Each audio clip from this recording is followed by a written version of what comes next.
On a white background, bold purple text reads, Lead Beyond Limits. Disability and the New World of Work. Below, Goa, the 10th of October 2025. Organized by.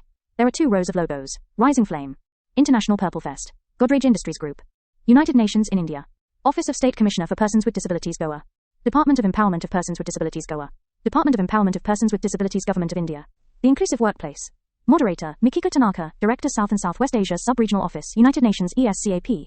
Speakers, Preetham Sunkavalli, Deputy General Manager, Brand at Godrej Consumer Products Limited. P. Rajasekharan, Co-Founder, V-Shesh. Akshay Tyagi, DGM, Talent Management and DEI, at the LaLiT Suri Hospitality Group, and a founding member of the Keshav Suri Foundation. Reem Khalifa Al-Ajmi, Director, Community Care Department, Ministry of Social Development and Family, Government of Qatar. Hello. Okay, we're going to begin now. So I'd like to start by welcoming our moderator, Ms. Miko Tanaka, to the stage. To guide our first panel, Ms. Mikiko Tanaka joins us as moderator. She is the Director and Head of the UN ESCAP Sub-Regional Office for South and Southwest Asia, based in New Delhi. With over 25 years in the UN system, she has served as Resident Coordinator in Guyana and held leadership roles in Yemen, Timor-Leste, Pakistan, Benin, China, and New York. She holds multiple master's degrees in public policy, conflict transformation, and rural development, and brings a deep understanding of how inclusive governance and cooperation can drive progress. Joining her for this panel will be Mr.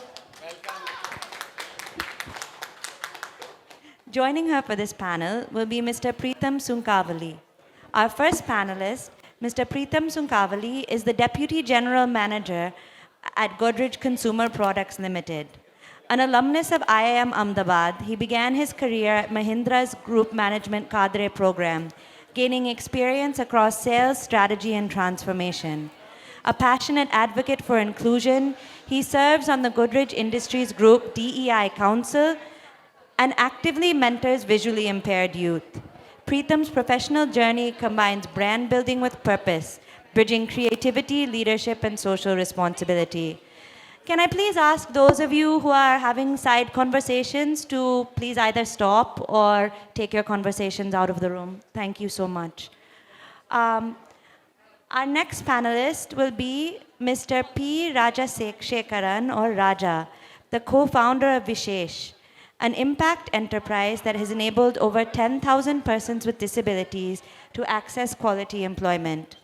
With over 3 decades in both business and development sectors, he has shaped national disability policies, co-founded the Wheelchair Basketball Federation of India, and serves on the governing council of Vidyasagar Special School. An engineer with an MBA and a master's from Carnegie Mellon University, Raja brings policy and practice together to build equitable workplaces that deliver measurable change. Our third panelist, Mr. Akshay Tyagi, is the Deputy General Manager, Talent Management and DEI at the LaLiT Suri Hospitality Group. Right, okay. So I don't need to ask for a question. Okay. Oh. Yeah, but just 1 minute, okay? Our third panelist, Mr. Akshay Tyagi, drives systemic change across the hospitality industry, building inclusive workplaces for marginalized communities, including LGBTQIA+ people, persons with disabilities, and acid attack survivors. He has partnered with over 100 NGOs and sensitized more than 200 corporates and academic institutions. Winner of the Red Achievers and Emerging HR Leaders Award, Akshay's leadership is rooted in empathy and action.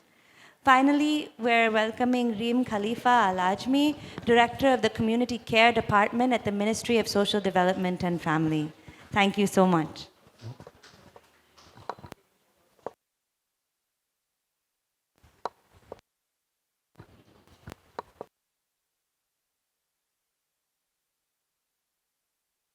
Hello?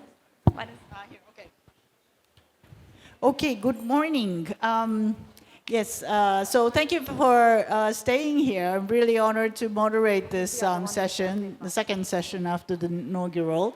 Really, Rising Flame, thank you very much for convening this. I have a bit of a challenge in managing time, but we have a really great group of trailblazers here. And so if we go beyond the 12 o'clock, I'm going to ask Niti to take handover so that, we really hear from this great panel. So we're going to talk about persons with disabilities in the world of work here, dive more into, what it takes to really make an inclusive work environment. And as I said, really, we have amazing people here. They're pioneers, trailblazers in their own right, 3 from India, 1 from Qatar. So I'm going to start with Mr. Preetham Sunkavalli, who's sitting right next to me. And basically, he has an amazing story. I'd like him to share a bit of his journey, also the work he's doing. And in light of time, I'm also going to, add the question, right, which is about, for inclusion, right, are checklists enough, or do we need culture shifts? So over to you, Preetham. Thank you, Mikiko. And it's a pleasure to be here. It's an honor. I think thank you to all the dignitaries on the stage and everyone off stage as well. I was born visually impaired, and it was quite the journey for me growing up. But eventually I decided to go towards business. I actually wanted to be a physicist in the beginning, but I was told that things like drawing diagrams and conducting experiments would not be accessible, although they are, and people do pursue STEM fields. Later, I did my MBA, and then I was I joined a company, my previous employer. It's an automotive company. It's part of a large conglomerate. And 1 month after I joined, there was a lot of accessibility related work that they were doing. There was a group HR EVP who was driving this. 1 month after I joined, he invited me to a case competition launch in the same city where I was. And because he was there, I went, and the case competition went really well. And there was a tech company also within the group. And an executive from the tech company, we started to have a conversation about accessibility and things like that. And I was telling them how a lot of our tech portals are not accessible, and we need to invest in more testing infrastructure, things like that. It's like, where is the population? And I was thinking to myself, this is a chicken and egg problem, right? You won't get the population unless you have the infrastructure. And the investment in the infrastructure is not justified if you don't have the population. So we were just thinking about this, and then we had dinner, and the EVP asked me how I got to the campus, and I said, I use Uber. Uber is quite accessible. And he said, you know what, I can get one of our company cars to drop you. So after the event, I was sitting in the nice plush seat of the car, just relaxing, thinking through what happened. And the driver asks me, which part of the business do you work for? And I said, I work with the automotive business. And he said, sir, but I thought VI people can't work in automotive. I thought it was not accessible. And we were having this conversation in Telugu, and he said VI. And I was like, oh, wow, okay, how do you know? Because VI is a very community term that we use, right? So then I asked him, and it turns out that his son is visually impaired, and he wanted to pursue a career in STEM. He actually wanted to be in the automotive sector. And they fought with the Board of Intermediate Education, essentially, for 11th and 12th standard. And they got him a STEM education, in spite of a lot of fights. And I gave up on it, honestly, and they fought. And because they perceived that the automotive industry was not accessible, he got into IT. And my real view of inclusion is, it's not just enough to be inclusive. You have to be seen as being inclusive so that you attract the right people. And when I came to Godrej, the reason Godrej came on my radar is because I perceived it as being very inclusive. Godrej is very proud of all the inclusion work it does. And it's just incredible, the kind of work we do across manufacturing, design, sales, head office functions. So yeah, that's a little bit about me. And coming to the question, so my answer is a kind of extension of what I was talking earlier. Checklists obviously have to be there. There are things that you have to do for compliance. But beyond that, culture is an obvious no-brainer, especially to the people in this room.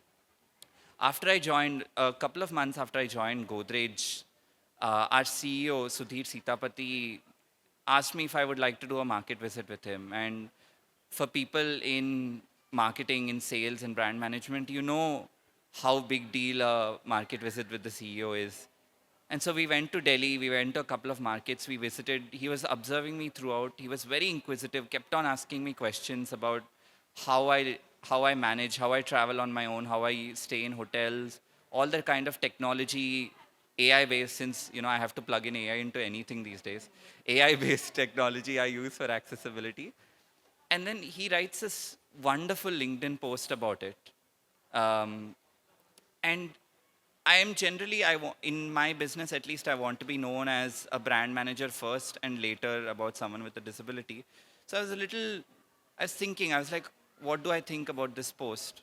But then later I realized that, for such a highly respected leader in the FMCG industry to write about this, about how a person with a visual impairment can be integrated into a brand team was such a big deal because it tells the FMCG industry that this is very much doable and Godrej is already doing it. And I don't think any inclusion checklist would have asked him to invite me to a market visit. And it's just the culture that Godrej is able to build which lets us do things like this. Thank you. Thank you so much, Preetham ji. Really, I think what you just explained, starting from your personal journey and how you applied it in this theme of bringing inclusion and work, I think is so powerful. And there are many elements you said that really resonated with me as well. One of that chicken and egg. I mean, when we talk about inclusion and development, sustainable development goals, I mean, I think you need all the chickens and eggs, right? Because there's no real starting point perfect. I mean, you have to start where you can, and having these, leaders, personal initiators are so important. And then this aspect of the checklist, it's a tool, no checklist, and we have all kinds of tools, procedures, even training kits and whatever. But it's the human being that uses the tool, and how that human being uses the tool is actually so important, and that's the part where the cultural shift also can happen. So thank you very much for sharing that. So I'm going to move now to another trailblazer from V-Shesh. It's a non-profit organization, and Mr. P. Rajasekharan, which is Rajaji. That's easier, right? So please introduce a little bit, your innovative work that you've been taking in your organization. But here I'd like to ask a question. How do we move from compliance-based hiring quotas to equity-based, human rights-driven inclusion? Thank you. Thank you, Tanaka-san. Gozaimasu, and very good morning in sign language. Good morning, to make it inclusive here. I'm quickly describe myself visually for all of you. I am wearing a purple and a blue colored check shirt, purple representing the purple economy and the purple fest and everything today. I'm wearing a black color trousers and brown shoes. I think the color of my shoes is brown. I don't sport a beard or a mustache. None of it has, I've tried many times, it's always come a cropper. I have I've just had a haircut for this event. Actually, my hair is all over the place otherwise. And my weight keeps oscillating. I'm currently in what I describe myself as, otherwise I'm on the heavier side. Now I'm on the middle side of things, and I'm medium height. That's myself, and people call me Raja. It's a very good title to have otherwise.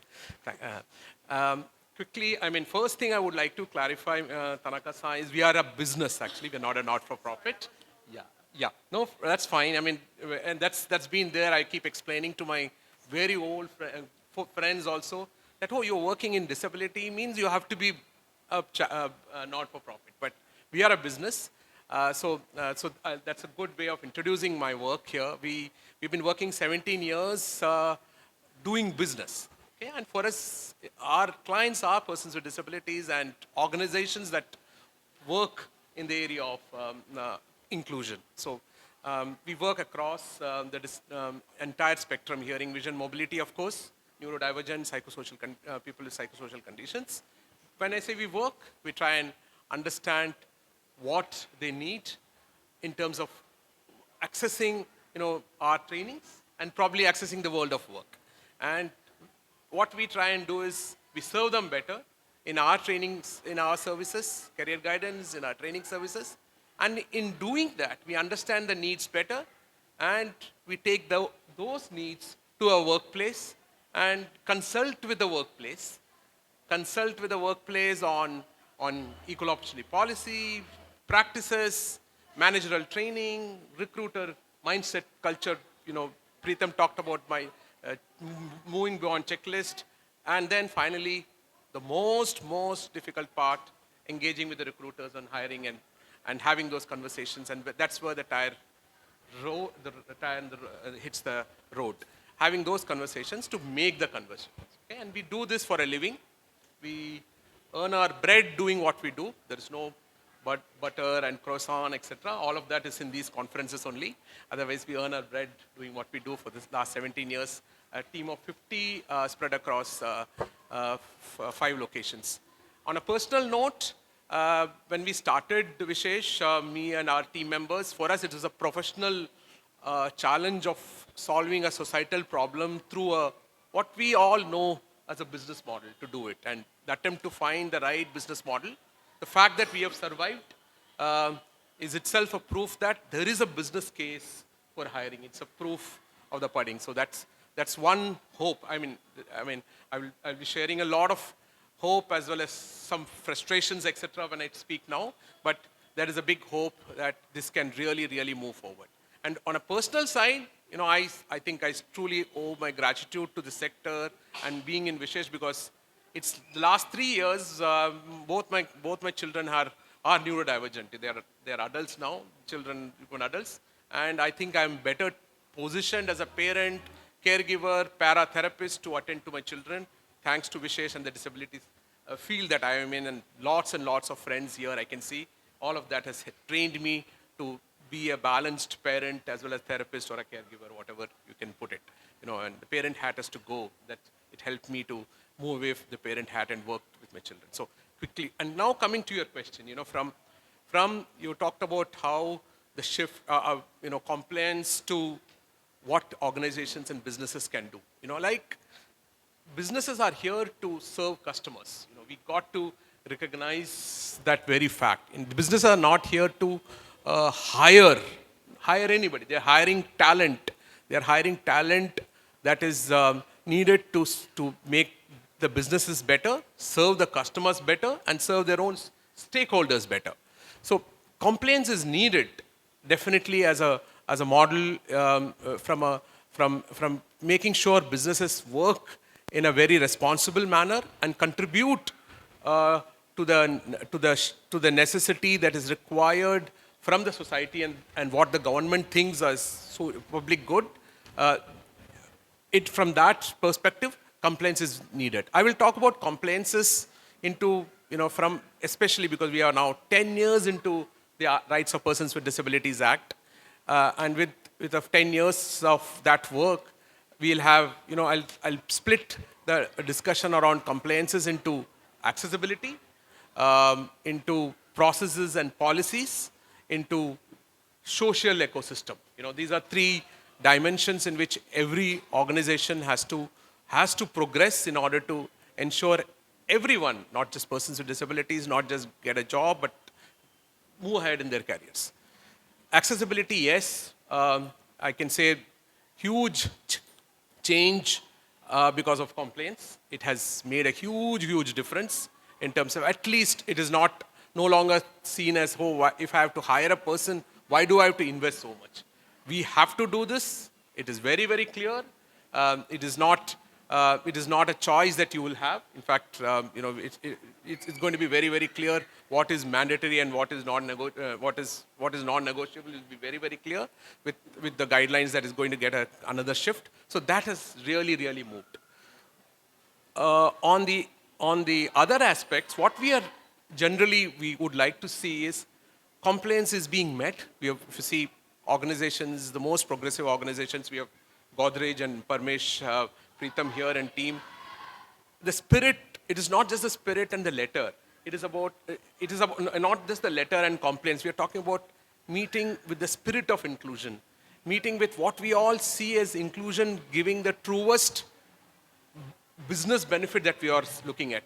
We are looking at a customer base. Rajesh talked about, the secretary sir talked about NeoMotion reaching 10,000 and increasing the customer base, and yes, empowering persons with disabilities, giving them dignity, but also it is a business for Zomato's, Swiggy's to find talent to meet customers. Okay? So it is there we see a lot more that is required to be done in terms of imbibing the business spirit, in terms of seeing what more can be done. We have exceptions like Godrej, we have exceptions, Wipro, Accentures of the world, the MNCs that are there. These are all islands in creating employment. A lot more definitely needs to be done. If you look at the sectors in which we have had employment creation in the last 10 years, you would see the usual suspects in IT, hospitality, in retail, and some hypermarts, etc. So these are the only sectors that have continued to hire, continued to make the business case out of hiring persons with disabilities. Manufacturing, way behind. Aviation, manufacturing, hospitals, the healthcare, everywhere we are way behind. SEBI requires reporting of the top 1,000 companies in the index to report on how progress has been made in terms of hiring and in terms of accessibility goals. We have done an analysis of those 1,000 companies. It is really heartbreaking to see how the best of companies have reported that. Of course, numbers are all very, very low. I mean, employment creation has been very, very low. But it is very heartbreaking to see a question on, are your premises accessible? Do you have an equal opportunity policy? These are questions that have been asked. It's heartbreaking to see it is just a one-word response, a yes or no. That is what has been reported. So that is where we need more and more organizations to come forward. It's a great opportunity for Indian companies, with all the DEI development, DEI, I'm sorry using the word DEI, maybe I'm not, it's considered a bad word in current scenarios. It's a great opportunity for the Indian conglomerates to step up and make the difference. Second, it's not just the large companies. I think it is for us as enablers, Nidhi is here and I saw Deepesh here, as enablers to see how, not just the large companies, how we had the industries secretary from Goa talk about setting up a park for entrepreneurs. So we'll see how the ecosystem can be created for other modes of employment creation for persons with disabilities, equal opportunity employment creation that can be done. We work with, making microfinance accessible for persons with disabilities. We worked with large companies, Equitas is a small bank. We worked with Annapurna's in Orissa. We worked with, and all of this, when we started, they were serving about hundreds of persons with disabilities who used to borrow money and do small businesses. That has grown down to lakhs now.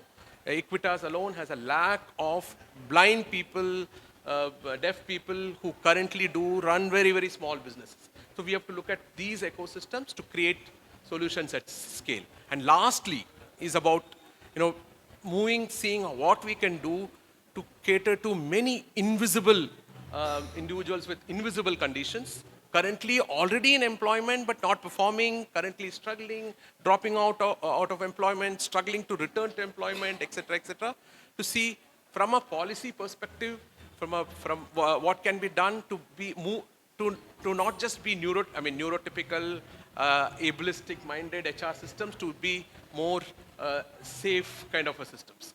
And final word, Tanaka-san here, is, most of our hiring criteria, I will talk about recruitment a lot here, most of our hiring criteria have been designed with mainstream in mind. It's an approach where we try to funnel people and select the best out of maybe 3 or 4 equally good enough people. One has to absolutely look at, I mean, even at the screening criteria, that's the biggest struggle we have when we talk to recruiters. There'll be a person with 3 internships, it's a fresher role, will get preferred over another fresher with the similar qualification. So there are many privileges currently, internships, live projects, where you studied, your percentage, your grades. Preetham was here, he's talked about how access to STEM is absolutely very, very difficult for a person with vision impairment or a fully blind person. So all of this masks what is the exact skill. We are talking about only proxies. So all these criteria at the entry barriers, accessibility is fine, policy level is fine, but when it comes to recruitment, this is where the change can be happen. This is where unboxing can happen. This is where more and more people can get what we see as equal opportunity. We don't need to have the same conversations everywhere. So that is the shift that we are talking about from what we say as compliance to real shift at work. Sorry, Tanaka-san, it took a little more time. I can go on and on in this conversation. No, thank you so much, Rajaji. That was so rich. I think there was so much content in there and thought-provoking, feeling-provoking questions in there too. I mean, in the beginning, I've been in countless panel discussions, right? It's the first time I saw, somebody introducing themselves of how they look, and I'm just thinking, if I have to do that, I don't know how I can explain myself. I rarely look at a mirror myself anyways, but that's really, it was really, really kind of fresh, inspiring. I think I should practice to do that too.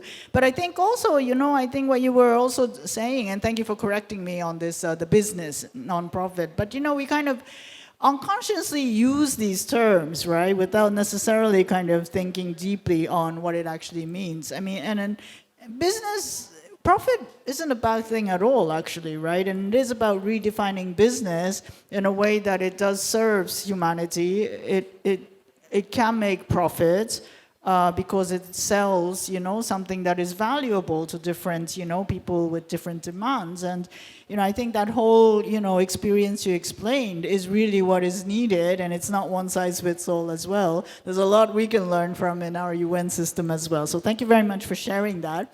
So with that, I go to Mr. Akshay Tyagi, a man with many titles. So I'm not going to go into there. But again, I'd like you to really share, some of the nuggets of your experience, what you've been doing also personally as well. And then one question I would like to also ask you is, what is the role of leadership in driving not just top-down policy, but bottom-up culture change? Okay, so namaskar everyone. So to begin with, I'll just make an effort to introduce myself in the similar format. I am very fabulously, amazingly dressed person sitting right here in purple business suit with a shade of purple only in my glasses, with rings of almost similar gold, black and red, and brown shoes. And what I'm very happy and proud to be in this room about is the fact that all of you are here, because all of you in ways and means have contributed to everything that I'm going to speak today. So thank you for that.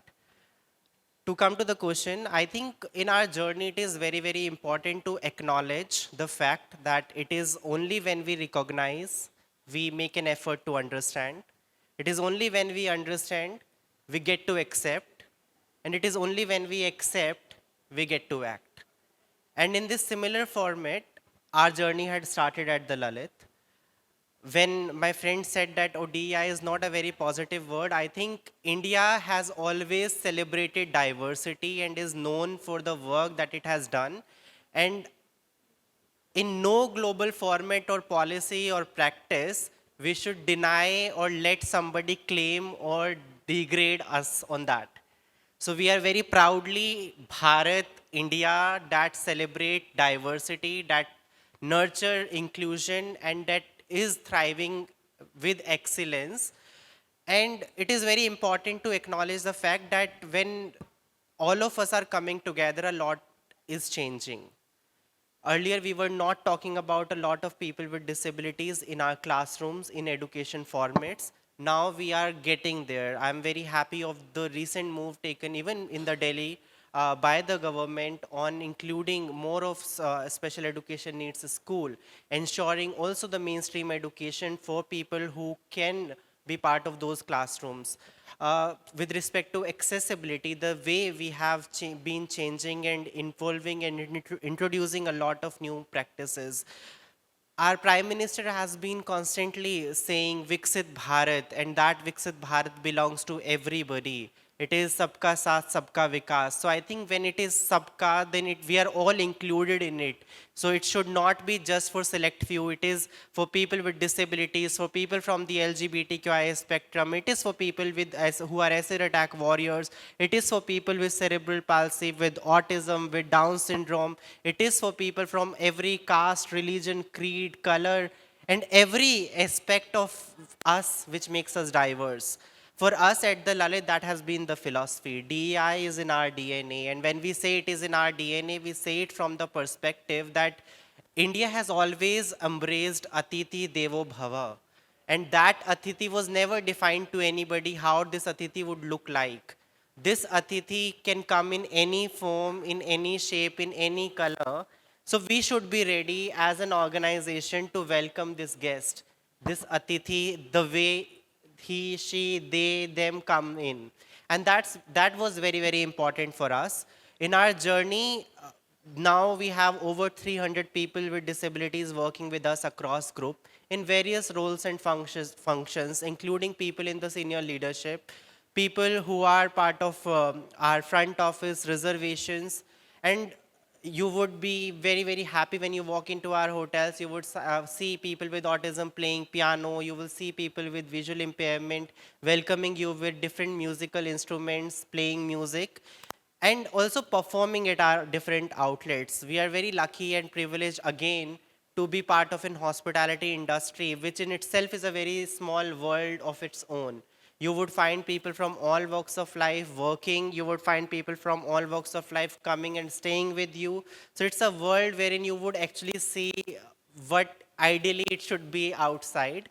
So I'm very glad of the fact that over these years, it did not start, of course, with hiring so many of people, but we started from the space that as in when we would create these spaces, we will always start with building a community. So we never hired one person or two person. Every unit had started with at least 5 of them so that there is a community of people who they can reach out to, have conversations with, engage with, introduce themselves, and also share their sufferings, as well as celebrations. Similarly, in our journey of inclusion, we have always ensured that there is a thorough connect with the families, because when people who are working are going back homes, they're okay working with us because they see that this is an opportunity that they had gotten, but back at homes they're craving because this is not something that they want to do. And their families have put them onto these spaces because there are not many other opportunities.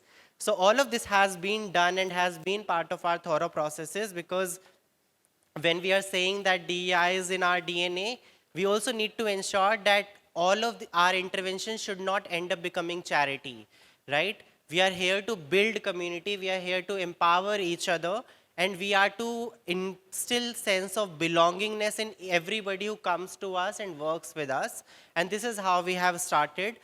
I will just describe a format that we had used, because we know in hospitality education, there are not many colleges offering education in hospitality for people with disabilities, especially in sign language, for visually impaired people, for people who are on autism or Down syndrome spectrum.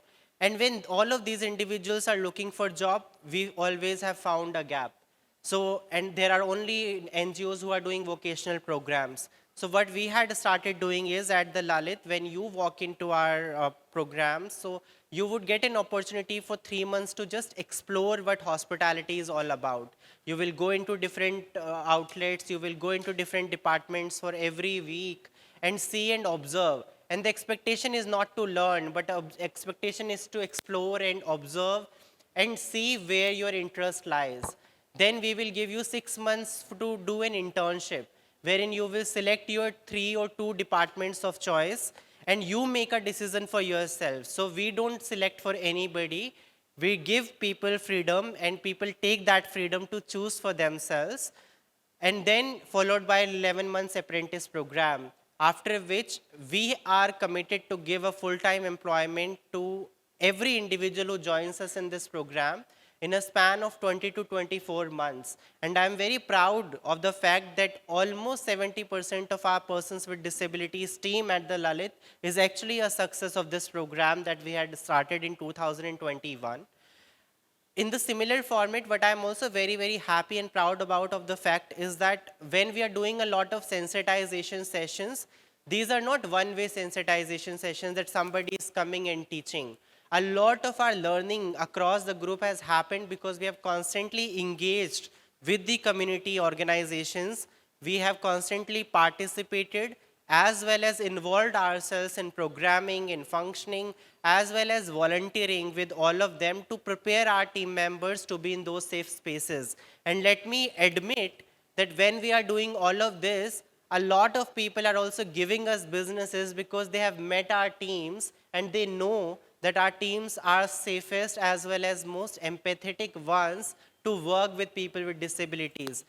I'm sure all of you have heard that we recently hosted Para-Athletic Championship in India, and our hotel is also one of the proud hospitality partners for that. We have had many athletes staying with us in Delhi. We have been a happiness partner for Special Olympics Bharat for now 5 years, and most of their championship we have been hosting and are hosting their athletes. And we are very, very proud of the fact that when all of us are coming together, a lot of it is changing, especially from the leadership point. Let me say that our founder chairman, when had started the organization, and the sense of faith, the sense of belonging that he has always wanted to instill, which has been taken on by Dr. Josna Suri, who is currently our chairperson and managing director, and very well defined and clearly put to action by our EDs, including Mr. Keshav, Suri, Diksha ma'am, Divya ma'am. All of them are constantly striving, and for them, the change is not just about actually making policies. They're constantly on ground to work with communities, to engage with them, and to hear from them. We recently, for people with disabilities, because it's again a very huge spectrum, have started to also work on a lot of reasonable accommodations. So at the LaLiT, when all of us are getting 4 offs currently in a month, our people with autism, Down syndrome, and people with learning disabilities are getting 2 additional offs so that they can seek remedial and occupational therapies for their betterment, because we can't offer them as an organization at our work premise, so we give them offs so that they seek that. Similarly, for acid attack warriors at the LaLiT, we have added 2 additional offs because most of them are on their legal or medical journeys, and we don't want any of them to look at the policy and find themselves in a little uncomfortable situation, because legal fights are not battled on Sundays. Similarly, most of the hospitals are not offering treatments on those weekends. So how do we become more accommodative? How do we ensure more support is something that is we are doing as an organization. I'll just finish it by saying that this has been an evolving journey for us at the LaLiT. Whilst all of us as in the organization, starting from the corporate leadership to somebody standing at our security gate, everybody has partnered on this journey. But let me also be very honest that it had not been possible because we wanted to do it. It is also the equal investment and faith that has been given and shown by the community itself. And it is because of all of your partnership that we have been able to reach to a certain level and become a case study for some. But there is a long way to go. We still need to unveil a lot of our efforts as communities together, because in the larger game of us doing something for somebody, We are also teaching how hotels can be more humans, how these party spaces can also be for everybody, how these conferences should not be tokenistic in its sitting approach or in its food setup and everything. We need to constantly partner, and let's share our experiences so that we constantly share to learn, to care, to give respect, take respect, and claim our spaces. Thank you. Thank you so much. Another really rich account of the experiences. And you're absolutely right, Akshayji. You know, as a foreigner coming to India, you know, it's absolutely overwhelming and mind-boggling on this question of diversity, you know. I don't know how, you know, people relate to each other.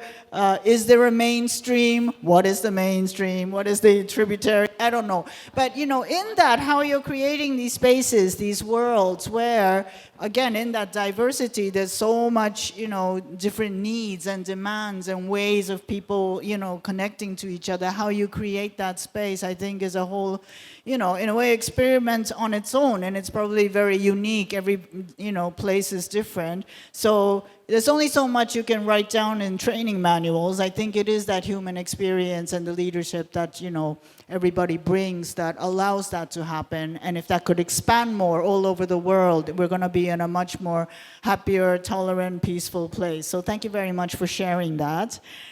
So we really are happy, honored to have, you know, from Qatar, yes, Ms.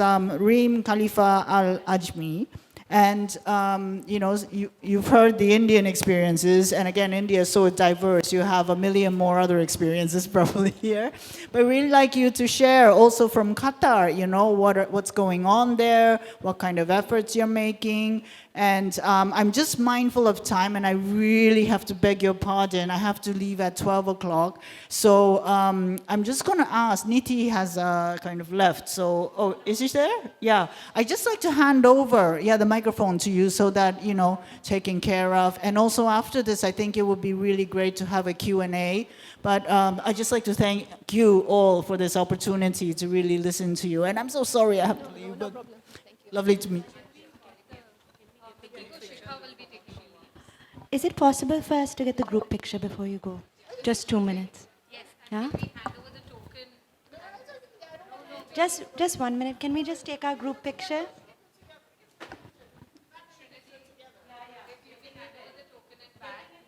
And can you come for the picture?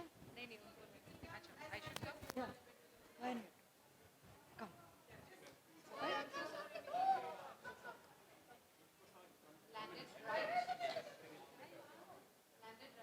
Raja wants to be right next to you, Niti.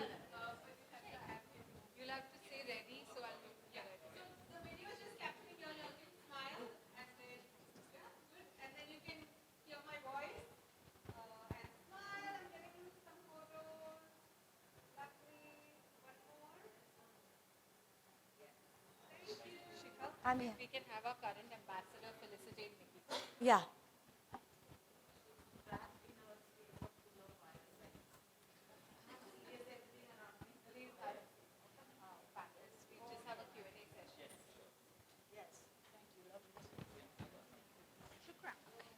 Thanks, Preetham. Thanks, Raja. Thanks, Akshay.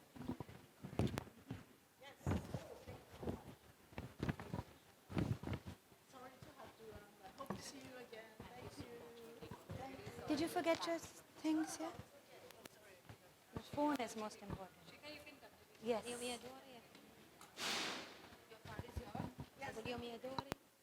Yeah. Hi. I start. Hello, ladies and gentlemen. Good morning. I am Reem Al-Ajmi. I am director. Of the community care development in Ministry Social Development and Family in my country, Qatar. My friend translate my work paper. Yeah, you can start. Okay, I'm start now. السيدات والسادة الحضور الكريم، يسعدني اليوم أن أشارككم في فعاليات المهرجان الإرجواني الدولي 2025 من خلال الجلسة النقاشية بشأن الإعاقة وعالم العمل. يعد تمكين الأشخاص ذوي الإعاقة في عالم العمل أحد المرتكزات الأساسية لتحقيق التنمية الشاملة والمستدامة في دولة قطر، ومع التوسع في مشروعات التنمية والتحول الاقتصادي والرقمي وبروز الحاجة إلى بناء بيئة عمل دامجة توفر فرصاً عادلة تراعي التنوع وتستفيد من الطاقات البشرية بمختلف قدراتها.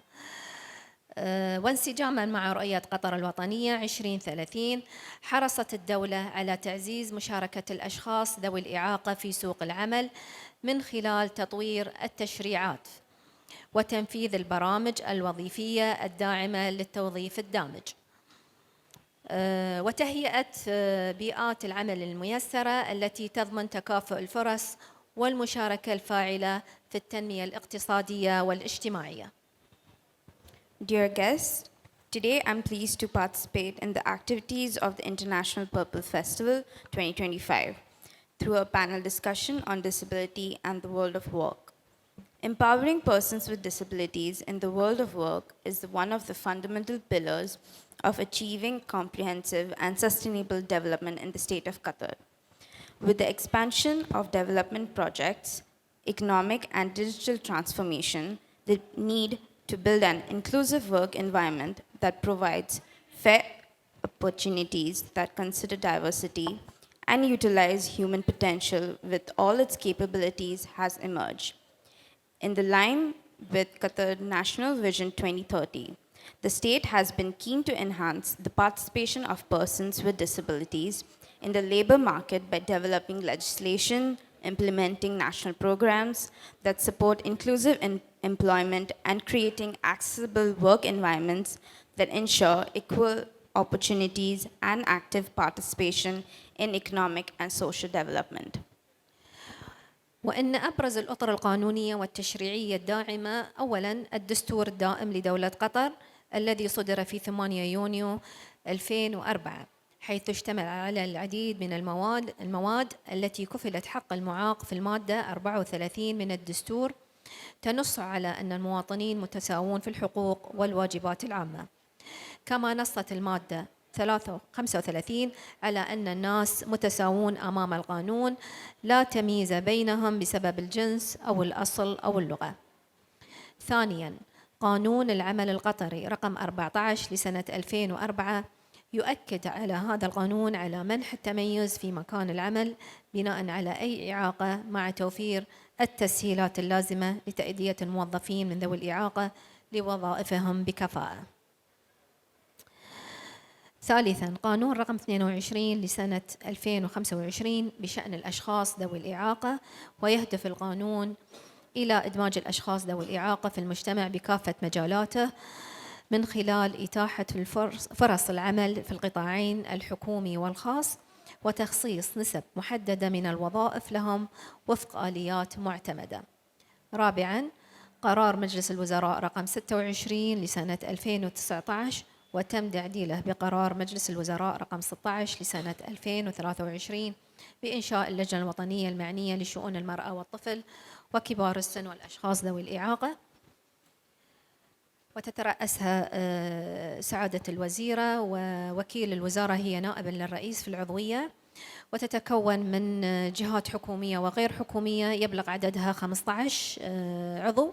تهدف اللجنة إلى حماية وتعزيز حقوق المرأة والطفل وكبار السن والأشخاص ذوي الإعاقة، حيث تطلع اللجنة بدور رئيسي في تنسيق الجهود بين الجهات المعنية ومتابعة تنفيذ المبادرات الوطنية الرامية لدمج الأشخاص ذوي الإعاقة في سوق العمل.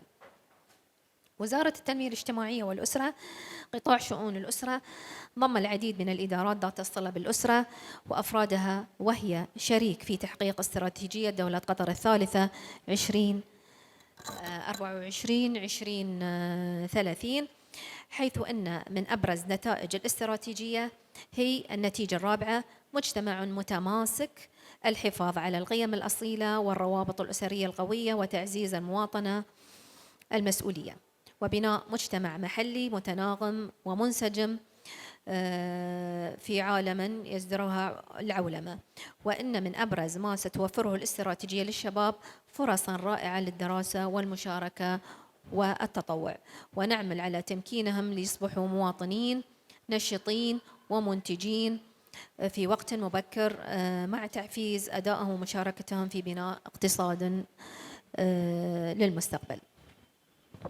The most prominent supporting legal and legislative frameworks are first, the Permanent Constitution of the State of Qatar, issued on June 8, 2004, which includes numerous articles that guarantee the rights of persons with disability.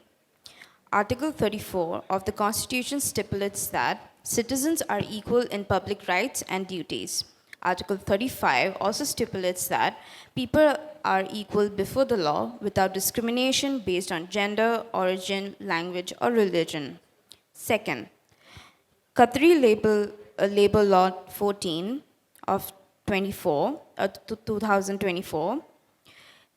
This law prohibits discrimination in the workplace based on any disability, while providing the necessary facilities for employees with disabilities to perform their job efficiently.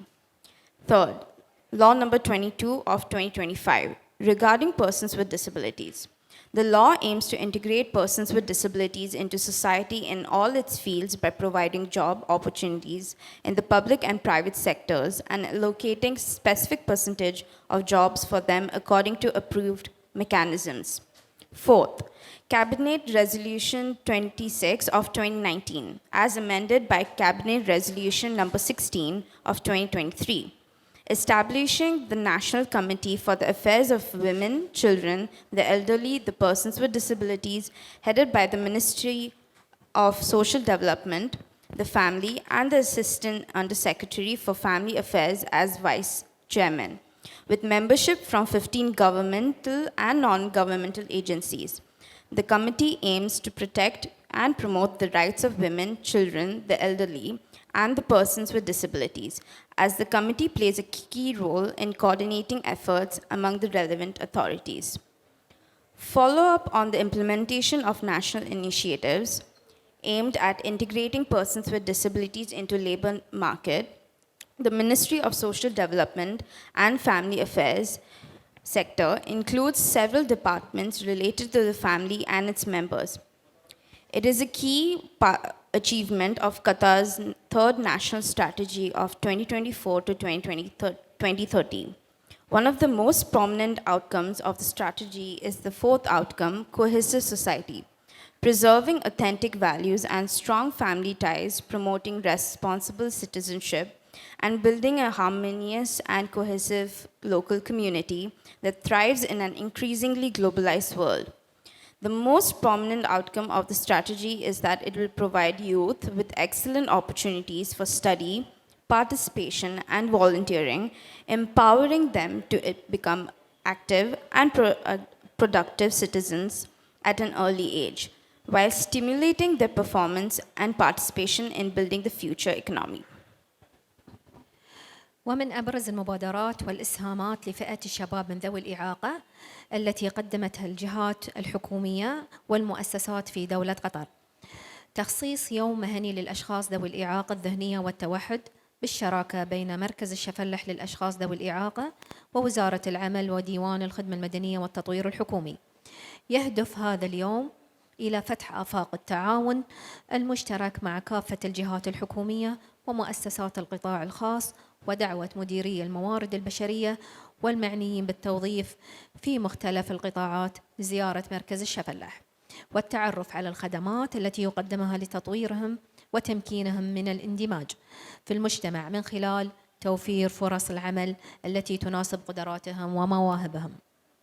كما قدم مركز الشفلح بيئات عمل محمية للأشخاص ذوي الإعاقة الغير قادرين على العمل في بيئة عمل خارجية، حيث وقع المركز اتفاقية مع الخطوط الجوية القطرية لإنشاء خط الإنتاج المحمي، ويستهدف الأشخاص ذوي الإعاقة الذهنية والتوحد من سن 18 لغاية 21 سنة. وتقدم هذه الخدمة من خلال وحدة التوظيف بمركز الشفلح، حيث يسهم تدريب الأشخاص ذوي الإعاقة في بيئات الإنتاج التي تعزز التنوع والشمولية. كما بلغ عدد إجمالي المنتسبين الذين تم توظيفهم 62 من منتسبين المركز، وجاري تدريب عدد 5 منتسبين خلال هذا العام. إن طبيعة العمل في خط إنتاج الخطوط الجوية القطرية يتم عن طريق تعبئة وتغليف طقم الهدايا المقدم للسافرين على متن الخطوط الجوية القطرية. وأبرم مركز الشفلح بدولة قطر في مجال بيئات العمل المحمية اتفاقية مع شركة الميرا للمواد الاستهلاكية لبيع منتجات الشفلح، والتي يتم تصنيعها من خلال الورش المتوفرة في وحدة التأهيل المهني بمركز الشفلح. وتشمل المنتجات هدايا تذكارية متنوعة مثل طباعة 3G على الأكواب والسيراميك والقمصان والقبعات. ومن جانب آخر، وقع مركز التكنولوجيا المساعدة مدى نطاق العمل مع ديوان الخدمة المدنية والتطوير الحكومي بهدف دفع عجلة الابتكار والنفاذ الرقمي ودمج ذوي الإعاقة في بيئات عمل شاملة. تجسد هذه الخطوة التزام الطرفين في تحسين تبني سياسات ومعايير النفاذ الرقمي في توظيف الأشخاص ذوي الإعاقة، مما يسهم في تحقيق بيئة عمل حكومية متكاملة وشاملة للجميع. كما قدمت أكاديمية مدى بمركز التكنولوجيا المساعدة خدمات التدريب وبناء القدرات التي تهدف إلى المساهمة في الارتقاء بالقدرات لتعزيز الشمول الرقمي في المجتمع. يشمل التدريب الهادف إلى المهني والتعليم الشامل والتعليم مدى الحياة للجميع من خلال تكنولوجيا المعلومات والاتصالات الشاملة.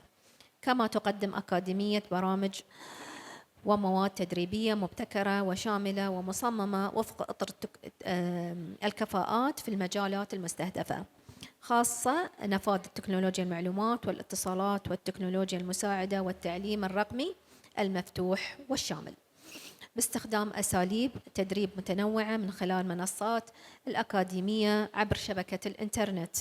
ويتم تقديم الدورات التدريبية من قبل خبراء ومختصين محللين ودوليين حول أحدث الابتكارات والحلول التكنولوجية خاصة باللغة العربية التي تعمل على تحسين النفاذ الرقمي وتمكين الأشخاص ذوي الإعاقة لضمان الشمول الرقمي. شكرا لحسن استماعكم. Among the most prominent initiatives and contributions for the category of youth with disabilities presented by government agencies and institutions in the state of Qatar, allocating a career day for people with intellectual disabilities and autism in partnership between the Shafala Center for Persons with Disabilities, the Ministry of Labor, the Civil Service Bureau, the Government Development. This day aims to open up avenues for joint cooperation with all government agencies and private sector institutions, and to invite human resources managers and those involved in recruitment in various sectors to visit the center. Shafala Center for Persons with Disabilities is a non-profit organization that provides training and development services to enable them to integrate into society by providing employment opportunities that suit their abilities and talents. The Shafala Center also provides protected work environments for people with disabilities who are unable to work in an external workplace. The center signed an agreement with Qatar Airways to establish a protected production line targeting people with intellectual disabilities and autism between the ages of 18 and 21. This service is provided through the Shafala Center's employment unit, which contributes to training people with disabilities in production environments that promote diversity and inclusion in the workplace. The total number of Shafala Center employees who have been employed has reached 62, and 5 are more being trained this year. The nature of work on the Qatar Airways production line involves packaging gift sets provided to passengers on Qatar Airways. In the field of protected work environments, the Shafala Center in the state of Qatar signed an agreement with Almira Consumer Goods Company to sell Shafala products which are manufactured in workshops available in the vocational Rehabilitation Unit. At the Shafala Center, the products include various souvenirs such as 3G printing on mugs, ceramics, t-shirts, and hats. On the other hand, the MADA Assistive Technology Center signed a cooperation agreement with the Civil Service Bureau and Government Development to advance innovation, digital access, and the integration of people with disabilities into an inclusive work environment. This step embodies both parties' commitment to improving the adoption of digital access policies and standards in the employment of people with disabilities, contributing to an integrated and inclusive government work environment for all. MADA Academy at the Assistive Technology Center also provided training and capacity building services aimed at contributing to enhancing capabilities to promote digital inclusion in society. This includes targeted training and capacity building for all. So MADA Academy also includes inclusive information and communications technology. The Academy also offers innovative comprehensive training programs and materials designed according to the competency frameworks in targeted fields, particularly in ICT accessibility, assistive technology, and open and inclusive digital education. The Academy uses various training methods through the Academy's online platforms. Training courses are delivered by local and international experts and specialists on the latest technological innovations and solutions, especially in Arabic. It works to improve digital access and empower people with disabilities to ensure digital inclusion. Thank you for listening.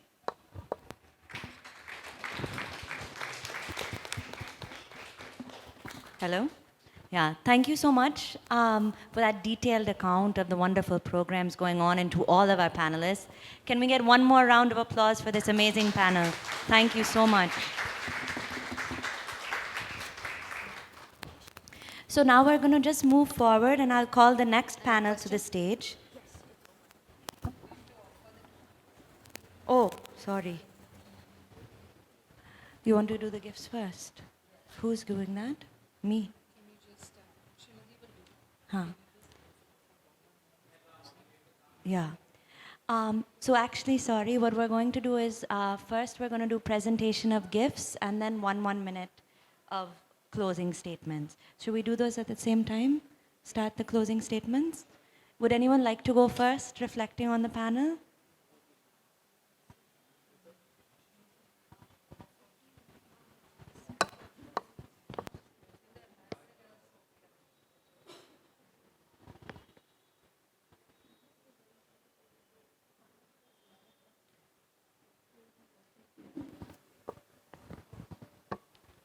Yeah.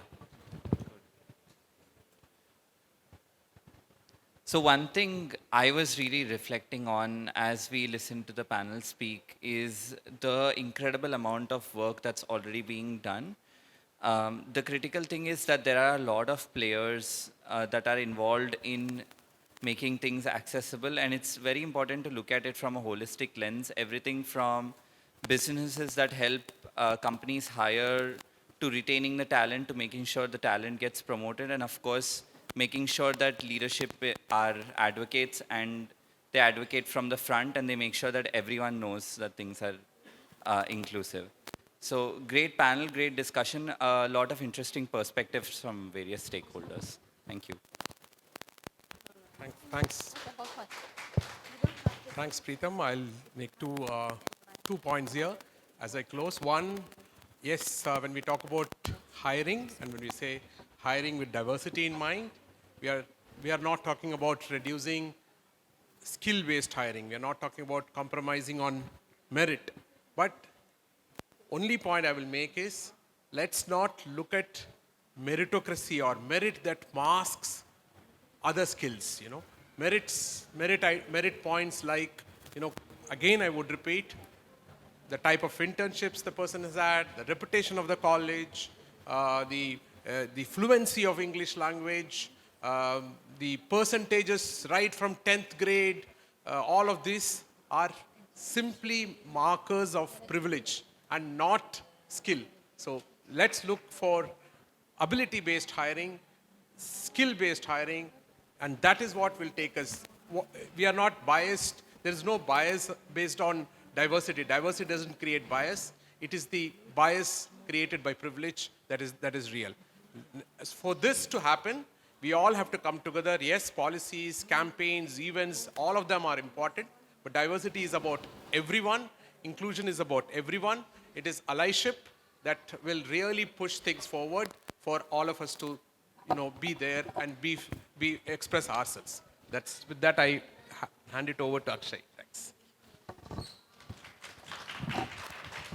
So, thank you. I fully agree with what both of them have said. I just want to mention that for us and for everybody, true inclusion should not be just about having it in policies, but having the leadership really take it forward by lighting it and lit our ways.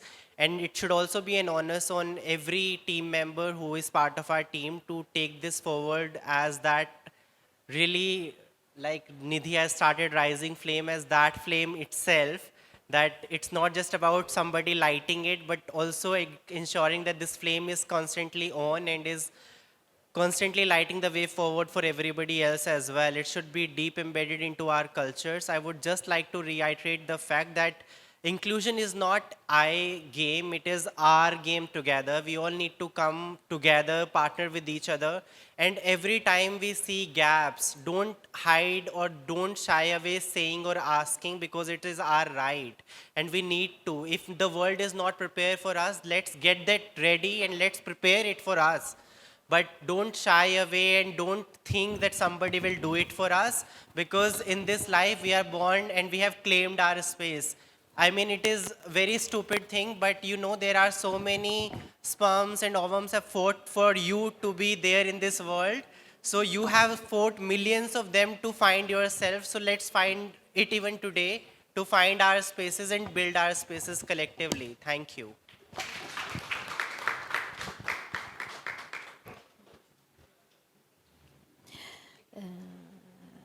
The start of writing is trying best to make all industrious and workplace inclusive. Okay. Okay, thank you. Inclusion.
Hello?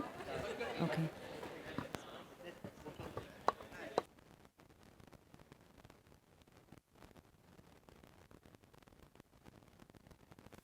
Hello?